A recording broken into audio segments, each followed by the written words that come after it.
Bonjour frères et sœurs, bienvenue en ce dimanche matin pour notre temps de culte où nous voulons louer, célébrer le Seigneur, lui rendre grâce parce qu'il est bon, parce qu'il est grand et que sa miséricorde durera toujours. Nous allons prendre un temps pour louer son nom, pour lui remettre ces temps et ces moments et nous enchaînerons, nous entonnerons quelques chants à sa gloire. Béni soit ton nom Seigneur, nous te louons, nous te bénissons, te rendons grâce parce que, ô Dieu, tu es celui qui est grand et tout puissant, qui siège sur son trône dans les lieux très hauts. Tu es le Seigneur des seigneurs, le roi des rois. Tu es celui qui était, qui est et qui vient. Et ton retour est proche. Et nous voulons encore, Seigneur du Tout-Puissant, dans l'attente de ton prochain retour, te célébrer, te louer, te bénir ensemble. Seigneur du Tout-Puissant, à travers, Seigneur Tout-Puissant, même les nouvelles technologies et pouvoir, ô Dieu Tout-Puissant, dans l'unité de l'Esprit, t'apporter notre louange, notre adoration. Que ton nom soit glorifié, béni. Tu vois nos cœurs, nos vies. Nous sommes là devant toi, Seigneur Dieu. Renouvelle et encourage celui qui est faible. Fortifie celui qui a encore besoin de toi. Et que dans ces temps, dans ces moments, ô Dieu, nous soyons fortifiés parce que tu nous accordes encore la victoire et le triomphe à travers la louange. Parce que nous nous approchons de toi et tu te révèles à nous. Loué sois-tu et glorifié soit ton Saint-Nom, mon Dieu, au nom de Jésus. Amen. De tous nos péchés par son sang. Béni soit ton nom, Jésus. Oh, oh,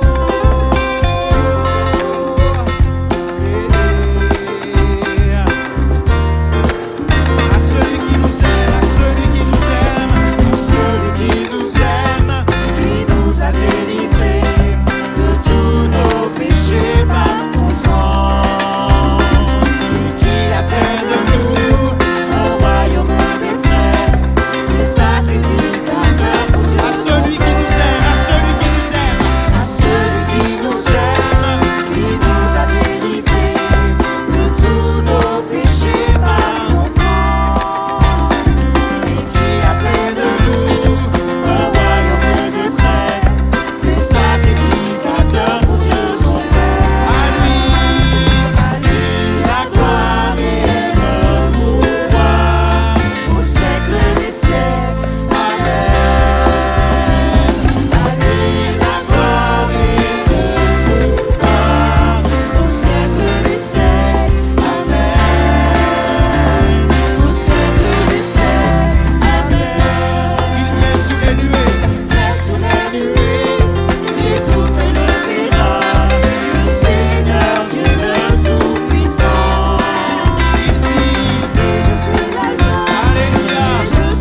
Alléluia.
Que ce chant retentisse en tout lieu. Gloire à Dieu, gloire à Dieu. Gloire à Dieu, encore une fois, gloire à Dieu. Gloire à Dieu, gloire à Dieu. Gloire à Dieu. Que ce chant retentisse en tout lieu. Gloire à Dieu.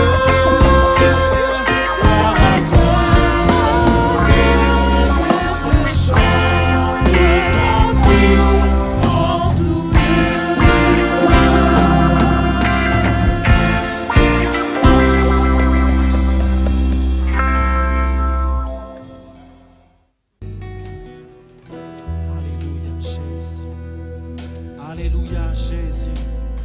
Alléluia, Jésus. Béni soit ton Saint-Nom, Seigneur. Nous adorons. Nous adorons Adonai. Nous adorons El Shaddai. Nous élevons ton grand nom. Nous te louons. Nous adorons Adonai. Nous adorons. Nous adorons Adonai. Nous adorons El Shaddai. Nous élevons ton grand nom. Nous le même cœur pour le Créateur du vrai bonheur. Tu es glorieux, mon roi. Tu fais de moi ton serviteur. Je veux que ma joie demeure. C'est en toi que je veux être éternellement. Nous adorons.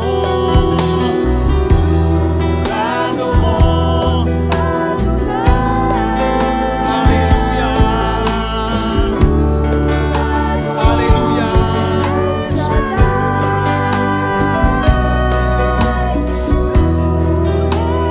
Alléluia, Jésus. Alléluia, Seigneur. Nous adorons Adonai encore une fois. Nous adorons, nous adorons. Nous adorons. Alléluia. El Shaddai, El Shaddai. Nous élevons. Aucun autre nom n'est semblable au tien, Jésus. De même cœur pour le Seigneur, Créateur du vrai bonheur. Tu es glorieux. Fais de moi ton serviteur. Je veux que ma joie demeure. C'est en toi que je veux être éternel. Nous adorons, nous adorons. Nous adorons. Nous adorons. El Shaddai. Béni soit le nom du Seigneur. Alléluia, Jésus. Tu es notre Sauveur, notre Seigneur, notre Rédempteur. Alléluia. Nous te louons. De même cœur pour le Seigneur, Créateur du vrai bonheur. Tu es glorieux, mon roi. Tu fais de moi ton serviteur. Je veux que ma joie demeure. C'est en toi. Nous adorons Adonai. Nous adorons Adonai. Nous adorons. Nous adorons. Nous adorons. Nous adorons.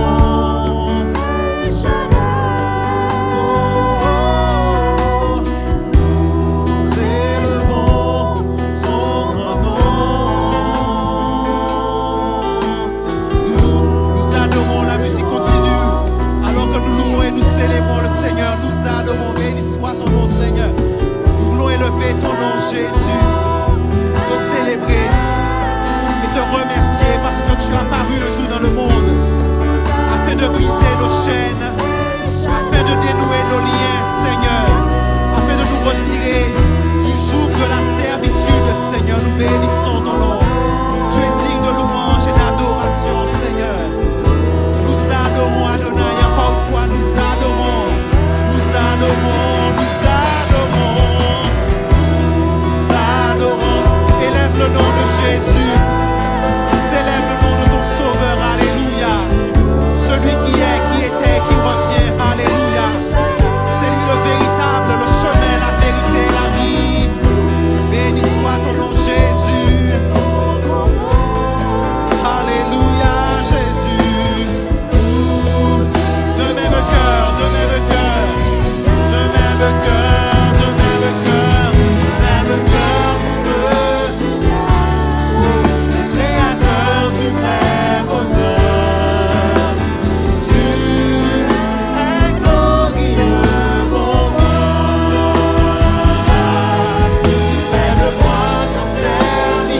je me blottis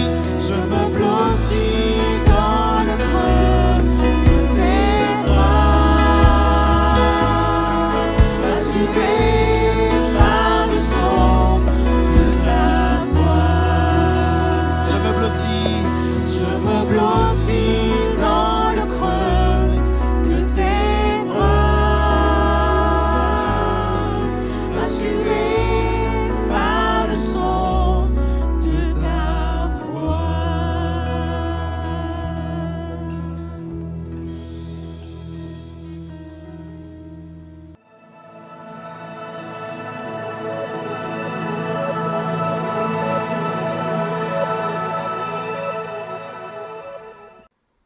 Bonjour à tous. C'est un moment particulier que nous partageons aujourd'hui parce que la grâce de Dieu est abondante envers chacun d'entre nous. Vous êtes donc les bienheureux sur ce site et c'est une confiance que vous nous faites depuis un certain temps. Puisse cela donc se poursuivre. J'aimerais partager avec vous la parole de Dieu dans Ésaïe chapitre 45 verset 20 jusqu'au verset 25. Assemblez-vous et venez. Approchez ensemble, réchappez des nations.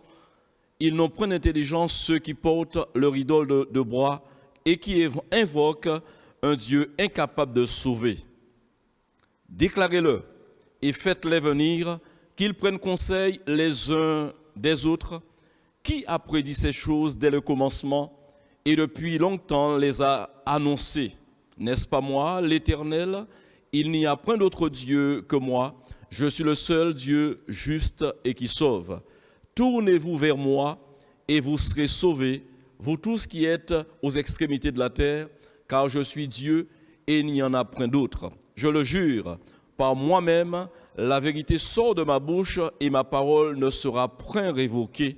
Tout genou fléchira devant moi, toute langue jurera du moins par moi. En l'Éternel seul, me dira-t-on, réside la justice et la force. À lui viendront pour être confondus tous ceux qui étaient irrités contre lui. Par l'Éternel seront justifiés et glorifiés tous les descendants d'Israël. Amen. Au verset 23, une précision, une affirmation. Je le jure par moi-même, la vérité sort de ma bouche et ma parole ne sera point révoquée. Tout genou fléchira devant moi, toute langue jurera par moi. Amen. Sa parole est une parole immuable. Je veux pendant quelques minutes partager ce thème avec vous, tout simplement parce que Dieu vit encore aujourd'hui. Nous respirons et nous avons donc la jouissance d'une certaine liberté. On ne peut dire que béni soit l'Éternel, que son nom en tire toute gloire. La Bible dit, s'il ne pensait qu'à lui, soudain toute chair périrait. Mais dans sa grâce, il nous renouvelle sa bonté. Dans ce contexte, mis à part le fait que la parole est présentée comme étant une parole irrévocable, il faut savoir, et cela depuis toujours, que la parole de Dieu est une parole sûre, une parole puissante. D'ailleurs, ce qui la rend invariable, impérissable, inaltérable, et je dirais même, elle est éternelle. Ta parole donc est immuable. Ça n'étonne personne aujourd'hui. Chacun en fait le constat, et cela se dit, cela s'entend, c'est devenu une évidence. La Bible, la parole de Dieu est un livre, le livre le plus vendu, le plus lu sur la planète Terre. Certains cherchent encore à chercher des explications. Bien sûr, elle est simple cette explication. D'ailleurs, ce que la parole de Dieu raconte, ce qu'elle mentionne sur la création notamment, et sur l'homme et son origine, la nature de l'homme, son caractère et ses penchants sont tout simplement, je dirais, impressionnants et laissent sans voix celui ou celle qui jette son regard dans le livre saint. D'ailleurs, on est tous impressionnés parce que lorsqu'on veut chercher à savoir, on veut encore découvrir, les chercheurs, je dirais les curieux, quelle que soit la motivation, tous ceux et celles qui ont lu la Bible, eh bien, ne sont pas restés insensibles. Je relis ce verset 23. Je le jure par moi-même, la vérité sort de ma bouche. Avez-vous entendu cette parole de l'Écriture? Il est dit, le ciel et la terre passeront, mais mes paroles ne passeront point. À 3 reprises, notamment dans Matthieu chapitre 24, verset 35, cette parole est déclarée. Le ciel et la terre passeront, mais mes paroles ne passeront point. Pour vraiment renforcer cette idée, la véracité de cette déclaration, les 3 évangélistes se sont accordés pour déclarer cette parole. Vous trouvez la même déclaration dans Marc chapitre 13, verset 31. Regardez un peu. Le ciel et la terre passeront, mais mes paroles ne passeront point. Allez, dans Luc au chapitre 21, verset 33, encore une fois, le ciel et la terre passeront, mais mes paroles ne passeront point. Gloire à Dieu. Cette parole, il faut l'avouer, peut être mystérieuse pour plusieurs d'entre nous.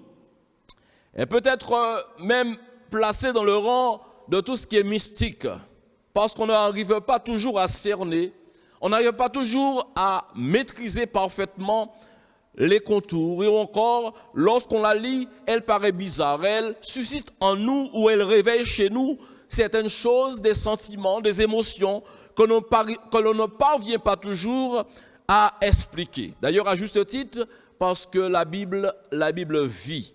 Cette lettre, voyez-vous, vous l'avez peut-être chez vous, de la Genèse à l'Apocalypse, quelle que soit la version, il est vrai que c'est juste quelques écrits, des lignes, ou un contenu. Mais il faut savoir que lorsque Dieu place, ou encore avec son esprit ranime ces lettres-là, ces lettres deviennent vivantes et peuvent donc se révéler à votre cœur. D'ailleurs, quelles que soient les générations, et le moment où les textes bibliques ont été lus dans le passé, ont été considérés, voire même ont été médités, eh bien, ces paroles ont provoqué quelque chose, ont remué, je dirais, le fort intérieur de ces lecteurs, même à notre époque. On a l'impression de lire notre propre histoire. On a l'impression d'être mis à nu par ces écrits. Et voire aussi de suivre les épisodes de la vie de l'humanité où tout est respecté, où tout, je dirais, respecte plutôt un plan préétabli avec une précision déconcertante. Je vous dirais que c'est tout simplement pas humain, c'est divin.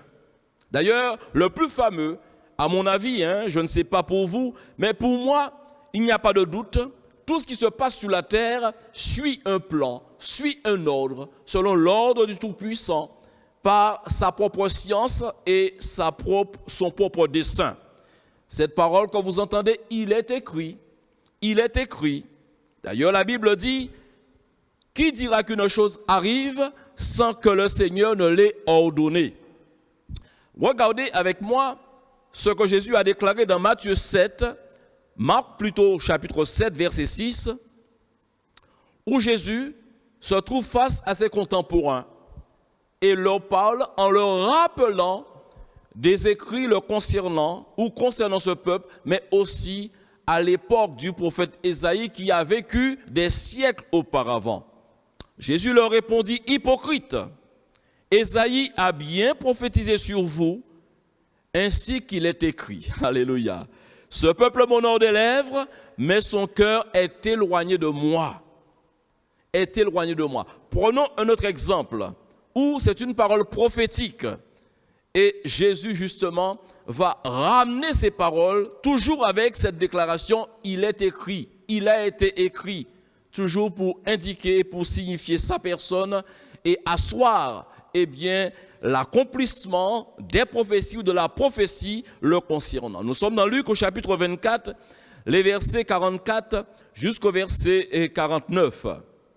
Puis il leur dit, ces deux hommes, pour rappeler le contexte, qui sont, après la résurrection du Christ, dans une incompréhension, dans un tel découragement, et vont faire route avec Jésus. Alors, la Bible dit, puis il leur dit, c'est là ce que je vous disais lorsque j'étais encore avec vous. Ça fait allusion du fait qu'il était encore, il n'est plus, parce qu'il est passé par la mort, mais béni soit Dieu, il a connu la résurrection. Quand j'étais encore avec vous, qu'il fallait que s'accomplisse tout ce qui est écrit de moi dans la loi de Moïse, dans les prophètes et dans les psaumes. Alors il leur ouvrit l'esprit afin qu'ils comprissent les Écritures.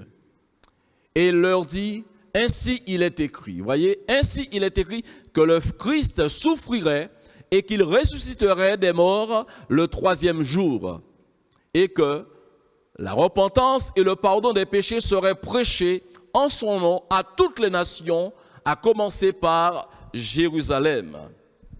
Vous êtes mes témoins, ou encore vous êtes témoins de ces choses. Et voici, j'enverrai sur vous ce que mon Père a promis, mais vous, restez dans la ville jusqu'à ce que vous soyez revêtus de la puissance d'en haut. Il y a ici deux accomplissements, ou du moins un accomplissement certain, puisque le Christ, ayant connu la résurrection, étant ressuscité, les accompagne, peut donc dialoguer avec eux et démontrer donc la véracité de sa résurrection, mais il annonce également une autre promesse qui avait été faite, celle que l'Esprit serait répandu sur toute chair, et c'est le prophète, rappelez-vous, Joël, qui avait été inspiré, poussé par Dieu pour annoncer une telle parole qui aussi allait trouver son accomplissement. Je vous l'ai dit, il est écrit. Et le fait qu'il soit écrit, la Bible dit clairement que la foi vient de ce qui est écrit, de la parole de Dieu. Vous m'entendez? Vous avez déjà entendu, vous entendrez encore tant que le Christ ne reviendra pas, tardera donc à revenir. Eh bien, la parole est prêchée, l'évangile est annoncé. Et le but de l'évangile, c'est de toucher les cœurs pour susciter la foi. Susciter donc la foi, emmener les uns et les autres à croire à l'existence de Dieu. D'ailleurs, croire que Dieu existe, croire que Dieu a parlé dans le temps et qu'il peut encore parler encore aujourd'hui. Je pense que c'est ce qui devrait vous arriver de mieux dans votre vie. Au fait, croyez-vous en Dieu? Croyez-vous que Dieu existe? La Bible dit que les insensés disent que Dieu n'existe pas. Réfléchissez à la question. Je poursuis en vous disant que le prophète Ésaïe a parlé. D'ailleurs, ça a été le premier texte que je vous ai lu. Et comme beaucoup d'autres prophètes, j'ai cité Joël tout à l'heure, avant lui ou après lui, plusieurs ont été donc impulsés, poussés, insufflés par le Saint-Esprit. Et ils ont eu donc à parler notamment au peuple, à parler à Israël, et encore aujourd'hui, la Bible dit que Dieu parle tantôt d'une manière, tantôt d'une autre. Puisse ce message être comme un message qui vous est adressé pour que vous compreniez qu'il est important que vous laissiez à la parole sa place dans votre vie, sa place dans votre maison, sa place dans votre famille et notamment dans votre cœur en particulier. Je reviens à l'interpellation du prophète Ésaïe. Poussé par l'Esprit, il va interpeller le peuple.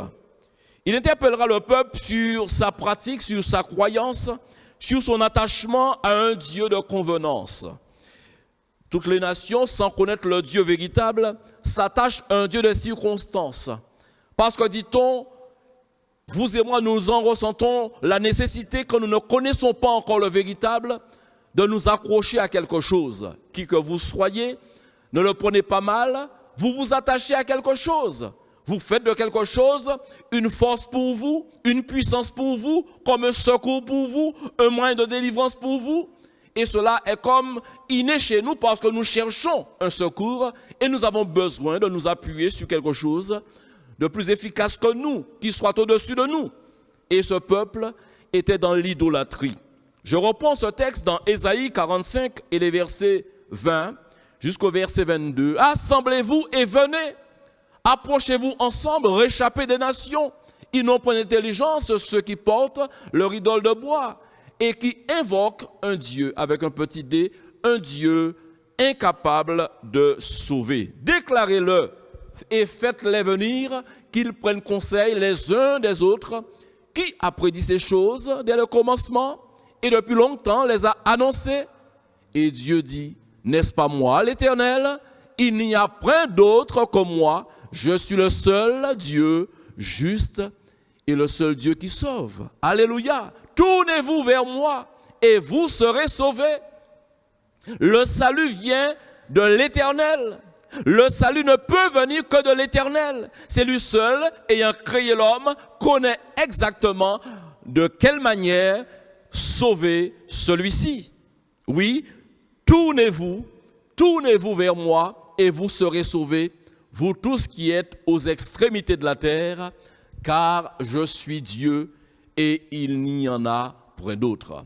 Oh, je n'ai pas de prétention. Vous nous suivez sur le net depuis un certain temps, et vous avez raison. Également sur la radio Souffle de Vie, sur la 101.4, et vous avez raison. Ce sont des moyens que nous avons pour pouvoir dispenser, annoncer l'évangile, la parole, la bonne nouvelle. Mais en l'entendant, il ne suffit pas seulement de l'entendre. Ce ne sont pas ceux qui disent « Seigneur, Seigneur » qui seront sauvés, mais ceux qui prendront au sérieux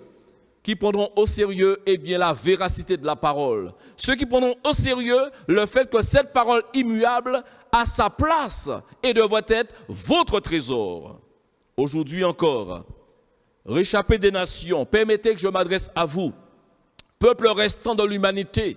Quand je dis cela, peuple restant de l'humanité, oh, la vie ou encore le monde entier a connu des épidémies, voire même des pandémies. Et lorsque l'on voit le nombre de personnes qui succombent, qui tombent, je dirais, sous le coup de ces pandémies, on s'interroge.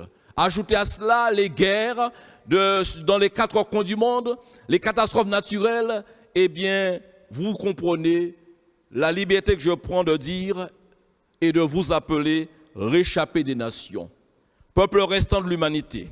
Si vous pouviez donc vous rassembler et comme un seul homme, invoquer une fois de plus pour certains, un Dieu capable, et ne pas vous tourner vers un Dieu de bois, un Dieu de béton, un Dieu de bronze, un Dieu quelconque qui ne pourrait rien faire. Parce que j'aimerais vous dire, d'un Dieu muet, d'un Dieu de béton, ne peut rien sortir de bon. D'un Dieu qui ne vit pas, il ne peut produire la vie. Mais le Dieu que je vous annonce, le Dieu du prophète Ésaïe, du prophète Joël, et j'en passe, c'est le Dieu de la vie. C'est lui, et mis à part lui, il n'y a point d'autre Dieu. Pendant un instant plutôt, tournez-vous vers lui. Pendant ce moment de lucidité, parce qu'il y a toujours un temps favorable, je pense que Dieu, qui maîtrise parfaitement les choses, et surtout qui maîtrise les temps et les circonstances, a autorisé aujourd'hui que vous entendiez. Vous n'avez pas l'habitude d'écouter la radio. Vous n'avez pas l'habitude de pouvoir vous connecter sur ce site de la Fédération. Et pourtant aujourd'hui, vous êtes là à entendre ce message. Vous avez été, je dirais, accro à de la bonne littérature, des romans, mais encore d'autres littératures vous apportent une certaine connaissance. Et lorsque l'on aime à connaître, à savoir, le savoir, dit-on, eh bien, fabrique l'homme, lui permet de sortir de son ignorance, pourquoi pas? Mais il y a une connaissance à avoir, c'est celle de Dieu. Et seule la parole de Dieu peut vous apporter cette connaissance. Rappelons que dès l'origine, la parole fut efficace. Quand je dis dès l'origine, prenons le livre des origines, justement, dans Genèse, chapitre 1er. Et regardez au verset 1er jusqu'au verset 5, au commencement, est-il dit, Dieu créa les cieux et la terre était informe et vide, il y avait des ténèbres à la surface de l'abîme, et l'Esprit de Dieu se mouvait au-dessus des eaux. Et regardez au verset 3, Dieu dit, alléluia, Dieu dit, Dieu peut encore dire, mais restons dans le contexte, Dieu dit que la lumière soit, et la lumière fut. Dieu vit que la lumière était bonne et Dieu sépara la lumière d'avec les ténèbres. Dieu appela la lumière jour et il appela les ténèbres nuit. Ainsi, il y eut un soir et il y eut un matin, ce fut le premier jour. Amen. Nous sommes à l'ère de Christ, permettez cette expression. Nous sommes à l'ère de Jésus-Christ. Nous sommes dans l'ère de la grâce. Et l'apôtre Jean déclare dans son premier chapitre concernant le Fils qui a connu l'incarnation. Au verset 14, Jean 1, verset 14, et la parole a été faite chair. Alléluia, puisque nous parlons de toujours cette parole qui est immuable. Et souvenez-vous de Jésus-Christ, lui, ou du moins il a été déclaré le concernant dans Hébreux 13, verset 8, pour votre connaissance.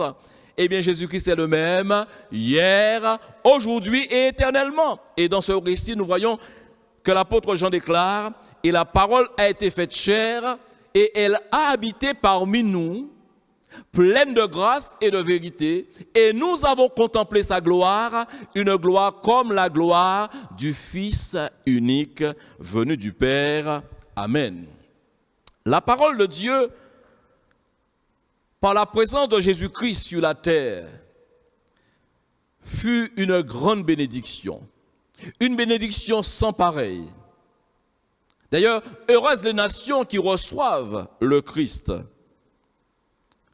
Les évangiles servent de livre d'histoire, quelque part, pour nous rapporter ces nombreux miracles, ces prodiges sans fin. Merci les enseignements que le Seigneur a su apporter et des paroles qui ont répondu aux besoins essentiels de chaque être humain de son époque.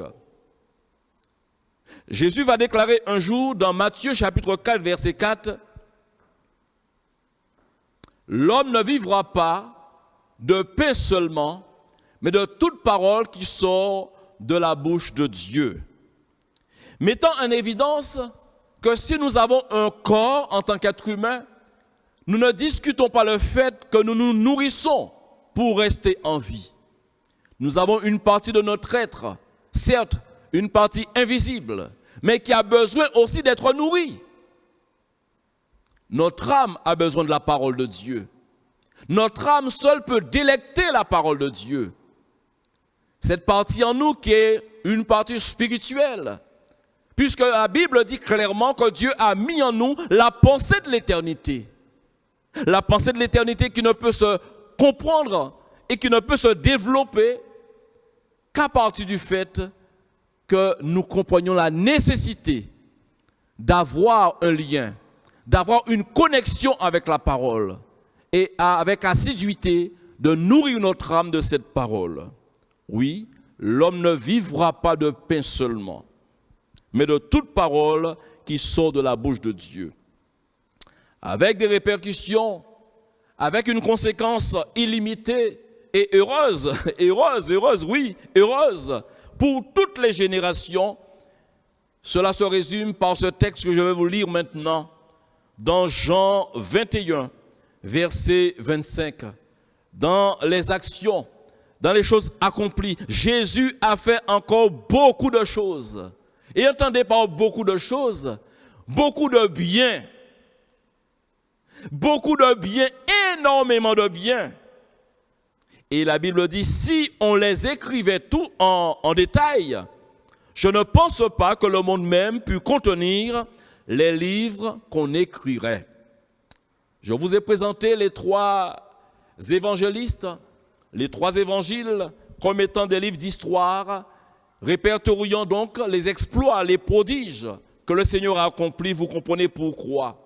Mais si l'on devait aller au-delà de ce qu'il a été répertorié, eh bien, vous comprenez, le monde ne pourrait contenir selon ce que nous venons de voir. Dans Hébreux chapitre 4, verset 12, il est déclaré, car la parole de Dieu est vivante et efficace, plus tranchante qu'une épée quelconque à deux tranchants, pénétrante jusqu'à partager âme et esprit, jointure et moelle. Elle juge les sentiments et les pensées du cœur. Seule la parole de Dieu parvient à opérer. Je vais dire un mot, un verbe, parvient à manier notre cœur, à gérer notre âme avec beaucoup de délicatesse. C'est bien connu, l'homme, la femme, l'être humain est un être très fragile. Et le paradoxe, à certains moments, il peut paraître costaud, résistant, mais c'est un être très fragile. Seule la parole de Dieu, par la puissance et l'habilité de Dieu, parvient à séparer notre âme de la mort et à nous garder en vie. Cette opération ne peut réussir que par les mains de l'Éternel, que par la parole puissante de l'Éternel. Comment expliquer qu'une personne découragée, parfois même, quand le découragement est chronique, cette personne peut même se retrouver sur le chemin du désir du suicide. On dit souvent que l'âme connaît la mort. Un découragement, la mort dans l'âme. Voilà l'expression que souvent nous entendons, la mort dans l'âme.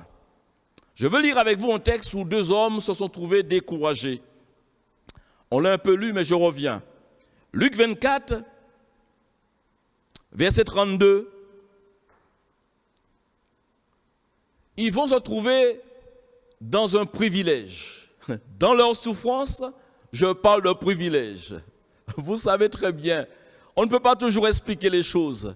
Mais parfois, dans le malheur où on est, eh bien, peut s'ouvrir devant nous le chemin du bonheur. Mais eux, le bonheur est venu d'une personne qui va ici se révéler. Ils se disent l'un à l'autre, notre cœur, ne boulait-il pas au-dedans de nous lorsqu'il nous parlait en chemin et nous expliquait les Écritures? C'est formidable. On peut se trouver sur le chemin avec un accompagnateur ou une accompagnatrice. Et ces personnes peuvent s'avérer être inefficaces. Des personnes avec une âme noire, avec des paroles dures. Et ces personnes peuvent plutôt nous lasser que nous encourager. Mais eux, ils se sont trouvés avec Jésus.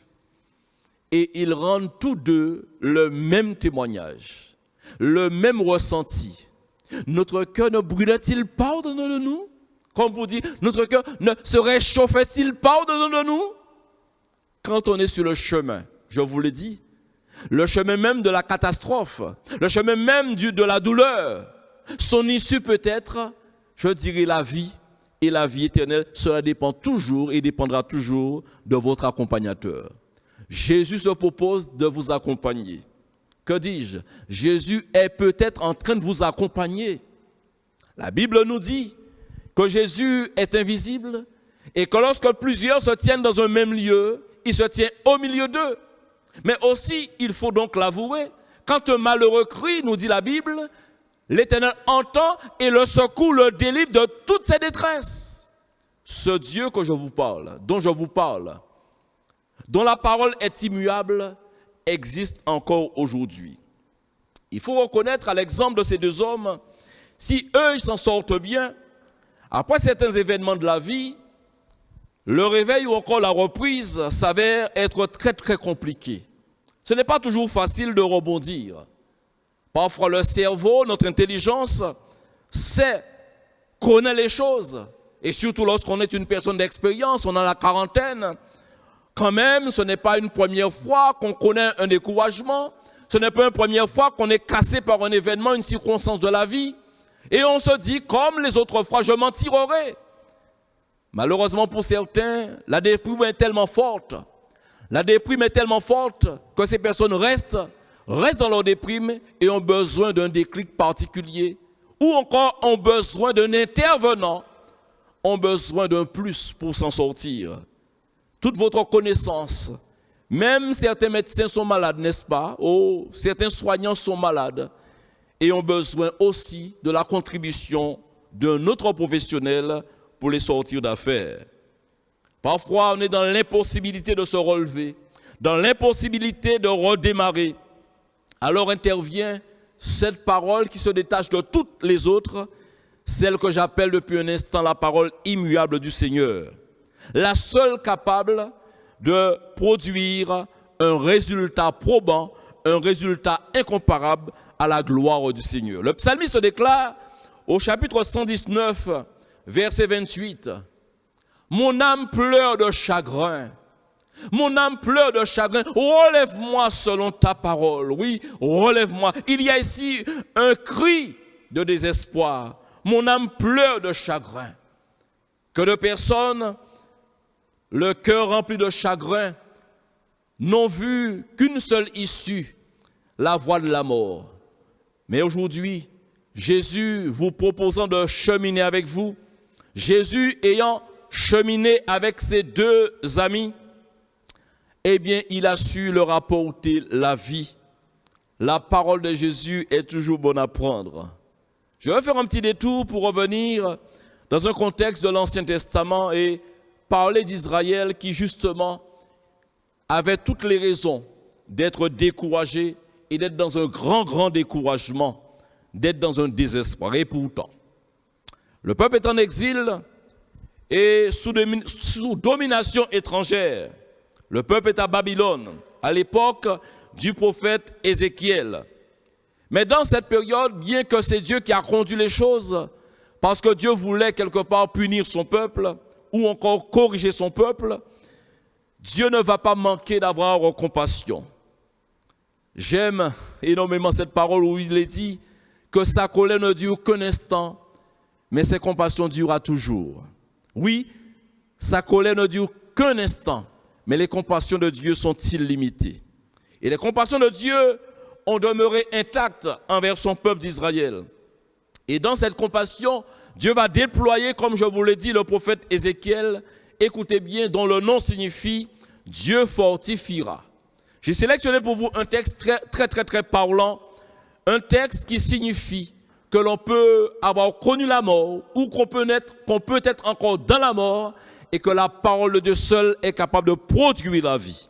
Ézéchiel 37 nous place dans un contexte prophétique, un contexte d'exploit, de la toute-puissance et de la toute-autorité de notre Dieu. Ézéchiel 37, lisons les 14 premiers versets. La main de l'Éternel fut sur moi, et l'Éternel me transporta en esprit et me déposa dans le milieu d'une vallée remplie d'ossements.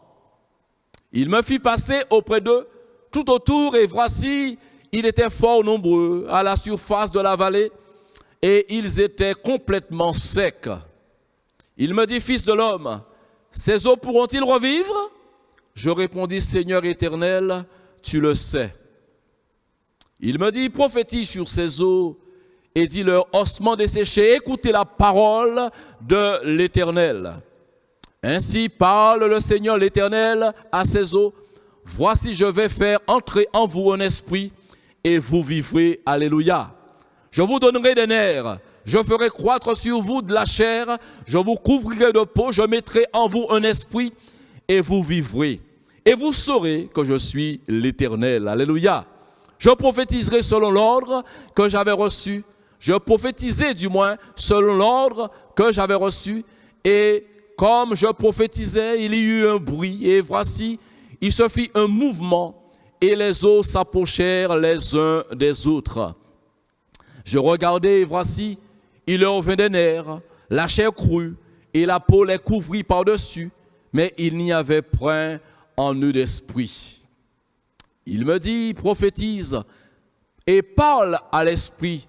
Prophétise, fils de l'homme, et dis à l'esprit, ainsi parle le Seigneur l'Éternel, esprit, viens des quatre vents, souffle sur ces morts et qu'ils revivent. Je prophétisai selon l'ordre qu'il m'avait donné, et l'esprit entra en eux, et ils reprirent vie, et ils se tinrent sur leurs pieds. C'était une armée nombreuse, très nombreuse. Il m'a dit, fils de l'homme, ces eaux, c'est toute la maison d'Israël. Regardez tout ce qui s'est produit. Il y a ici une application. Il est dit au prophète, fils de l'homme, ces eaux, c'est toute la maison d'Israël. Quand Dieu parle avec des images, avec des démonstrations, mais toujours parfois pour prendre, je dirais, un objet symboliquement ou prendre une image et rapporter cela à une application, l'application pour qu'une vie puisse réaliser combien Dieu est capable de faire et d'opérer une transformation. Nos eaux desséchées, notre espérance est détruite, c'est ce que disait le peuple. Nous sommes perdus. Verset 12, prophétise donc et dis-leur. Ainsi parle le Seigneur l'Éternel, voici j'ouvrirai vos sépulcres, je vous ferai sortir de vos sépulcres, ô mon peuple, et je vous ramènerai dans le pays d'Israël. Et vous saurez que je suis l'Éternel lorsque j'ouvrirai vos sépulcres et que je vous ferai sortir de vos sépulcres, ô mon peuple. Et au verset 14, il dit, je mettrai mon esprit en vous et vous vivrez. Je vous rétablirai dans votre pays et vous saurez que moi, l'Éternel, j'ai parlé et agi, dit l'Éternel. Amen. Alléluia. Si j'ai fait donc ce détour dans l'Ancien Testament, permettez que je revienne maintenant dans la Nouvelle Alliance, dans le Nouveau Testament, avec des propos que le Christ va nous laisser. Et il est donc sur le point de s'en aller, de connaître la mort, de connaître des atrocités, mais de connaître également la résurrection pour s'asseoir définitivement à la droite de Dieu. Mais avant, il parle. Nous sommes dans le contexte de la prière sacerdotale, dans l'évangile de Jean, chapitre 17. Et à partir du verset 11, Jésus laisse quelques paroles. Oh, j'aime ces paroles, vous l'aimez certainement également. Je ne suis plus dans le monde, dit le Seigneur, et ils sont dans le monde. Il parle des disciples, il parle de ses amis, parce qu'au préalable, il leur avait dit, je ne vous appelle plus serviteurs, je vous appelle et je vous considère comme mes amis. C'est très honorable pour tous les disciples de la terre, pour tous ceux et celles qui ont aimé la parole faite chair, de s'entendre dire qu'ils ne sont même pas serviteurs ou encore aussi serviteurs, mais plus considérés comme des amis. Alléluia.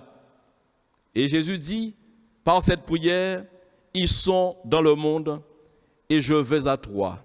Et il commence sa prière. Père Saint, garde en ton nom ceux que tu m'as donnés, afin qu'ils soient un comme nous.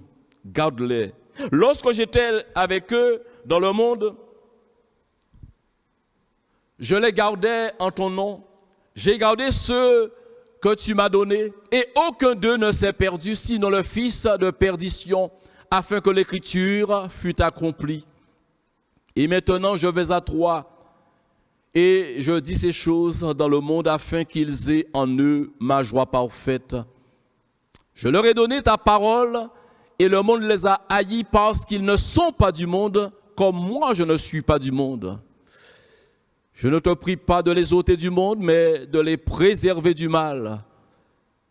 Ils ne sont pas du monde, comme moi je ne suis pas du monde. Sanctifie-les par ta vérité. Ta parole est la vérité. Comme tu m'as envoyé dans le monde, je les ai aussi envoyés dans le monde. Et nous terminons ici. Et je me sanctifie moi-même pour eux, afin qu'eux aussi soient sanctifiés par la vérité. Nous sommes dans un monde hostile. Nous sommes dans un monde où l'adversité est farouche, fait rage. Les persécutions n'ont pas manqué à l'attention de la première Église. Et jusqu'à aujourd'hui où nous parlons, l'Église est encore debout parce que son Seigneur veille, parce que son Seigneur a pris soin de prier pour elle. Et je puis dire, comme le psaume le dit, cette Église ne mourra pas, elle vivra. Mais puis je crois que chaque croyant vraiment prendre conscience que si le Christ veut garder, veut protéger son Église, il appartient à chaque sanctifié, il appartient à chaque enfant de Dieu de serrer la parole du Seigneur dans leur cœur et de la garder précieusement, de demeurer en elle et de ne jamais dévier à droite ou à gauche. Qui n'a pas entendu cette parole du psalmiste? Je serre ta parole dans mon cœur afin de ne pas pécher contre toi. J'aimerais que nous lisions un dernier texte dans Hébreux chapitre 6. D'ailleurs, nous lirons l'intégralité de ce chapitre qui, à mon avis, donne un saint avertissement pour que restent en éveil les consciences, pour que reste dans la dynamique, je dirais, dans le zèle évangélique, chaque croyant, ceux qui affectionnent la parole, ceux qui donc serrent la parole dans leur cœur afin de ne pas pécher contre l'Éternel. C'est pourquoi, dit le livre saint, laissant les éléments de la parole de Christ, tendons à ce qui est parfait, sans poser de nouveau le fondement du renoncement aux œuvres mortes, de la foi en Dieu, de la doctrine des baptêmes, de l'imposition des mains, de la résurrection des morts, du jugement éternel.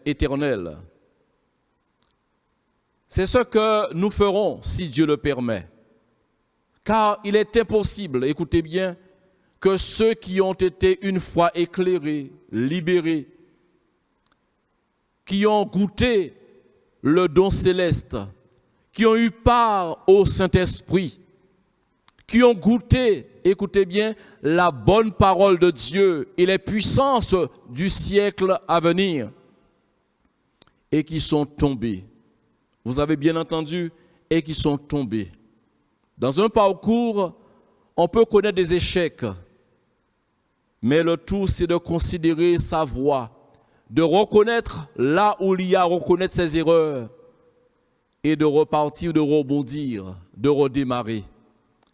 Et qui sont tombés soient encore renouvelés et amenés à la repentance, puisqu'ils crucifient pour leur part le Fils de Dieu et l'exposent à l'ignominie.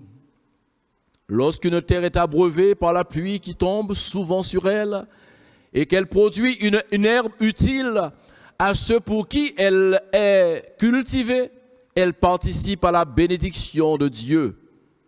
Mais si elle produit des épines et des chardons, elle est réprouvée et près d'être maudite, et on finit par y mettre le feu.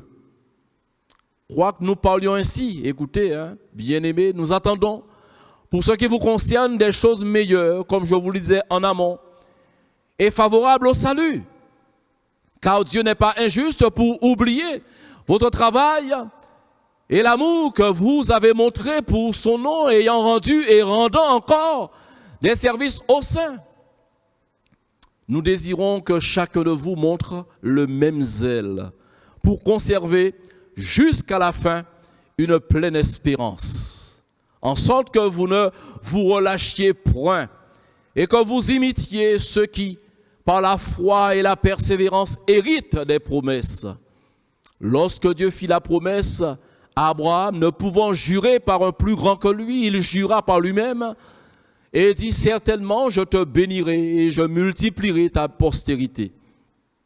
Et c'est ainsi qu'Abraham, ayant persévéré, obtint l'effet de la promesse. Et or, les hommes jurent par celui qui est plus grand qu'eux. Et le serment est une garantie qui met fin à tous leurs différends.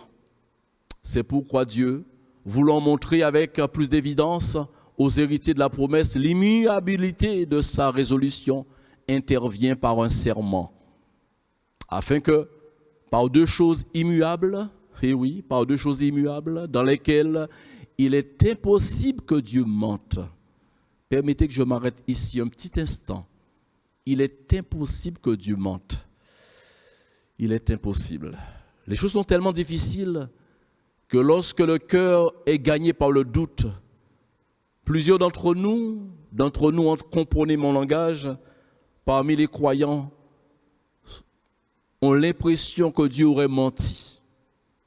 Si ces paroles peuvent servir, entendez-la, réentendez-la s'il vous plaît, afin que par deux choses immuables dans lesquelles il est impossible que Dieu mente, nous trouvions, écoutez bien, un puissant encouragement, nous dont le seul refuge a été de saisir l'espérance qui nous était proposée. L'espérance ne trompe point.